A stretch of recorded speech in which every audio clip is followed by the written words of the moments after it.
What's up, cavemen? I have successfully stolen Mr. Glon's glasses to try and look smarter because today's showtime is all about getting smarter. Unfortunately, I can't read the teleprompter with these on, but luckily for all of us, getting smarter is less about what you wear and more about strategy. It's testing season. Many of you have exams coming up, but has anyone ever taught you how to study in a way that actually works? If you're like me, you've probably gone into a test before and thought, I've got this, and then halfway through realized, I absolutely do not got this. Maybe you reread your notes, highlighted everything in sight, even crammed the night before, and somehow it still didn't stick. You're not alone in doing this. I did it. You're doing what almost everyone does, because that way of studying feels right, even if the results you are getting aren't. Cramming and rereading your notes creates a feeling of knowing. You say to yourself, yeah, I've seen this before, so I must know this. But seeing something is not the same as remembering it. Researchers have a fancy name for this. They call it the illusion of fluency.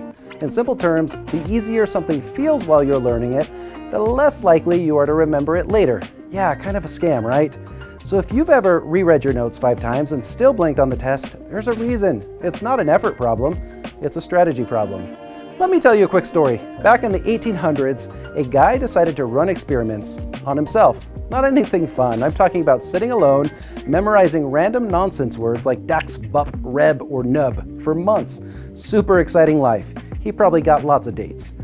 But what he discovered changed how we understand memory. He found that we forget things fast. Like within a day, you can lose over half of what you just learned. But he also found something hopeful. If you come back to the material at the right time, after you've started to forget it, you actually make the memory stronger. In other words, forgetting isn't failure, it's part of the process. So today, I'm not going to tell you to study harder. I'm going to give you 3 strategies that actually work, even if your brain might tell you they don't. Strategy number 1, stop rereading, start remembering. After you read something, close it. Seriously, close it. Then ask yourself, what do I actually remember? Say it out loud, write it down, try to explain it. This is called retrieval practice. And yeah, it feels harder. You'll forget stuff, you'll stumble, you'll feel unsure, but that struggle, that's your brain building something real. Rereading feels smooth, retrieval feels messy, but messy is what makes it stick. Strategy 2, spread it out. Cramming feels productive because you're putting in a lot of time all at once, but your brain doesn't work like a storage bin. It's more like a muscle. If you do 4 hours in one night, you'll feel ready, but then forget most of it later. If you do 1 hour across 4 different days, you will remember way more. Why? Because each time you come back, you have to rebuild what you forgot.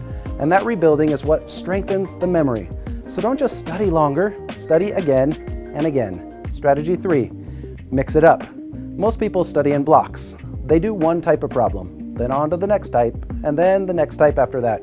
It feels organized and efficient, but it actually makes your brain lazy. Instead, mix different types together. Now your brain has to stop and think, what kind of problem is this? That extra thinking, that's where real learning happens. It's slower, it's harder, but it works. Here's the most important thing to remember about studying. The strategies that work best usually feel the worst. And the strategies that feel the best usually work the least. Don't let your brain confuse familiarity with mastery. Just because something looks familiar doesn't mean you can actually use it. When you study, you have to trust a process more than a feeling. So if you're sitting there thinking, yeah, but this sounds harder, you're right, it is. But remember this, easy now is hard later, and hard now is easy later. Often discomfort in life is not a sign you're failing, it's a sign you're finally learning. The next time you study, don't ask yourself, does this feel easy? Ask, am I actually making my brain work? So study hard, cavemen, and more importantly, study in a way that feels hard. Good luck on your AP exams, and good luck on your finals. You got this. Thanks for watching.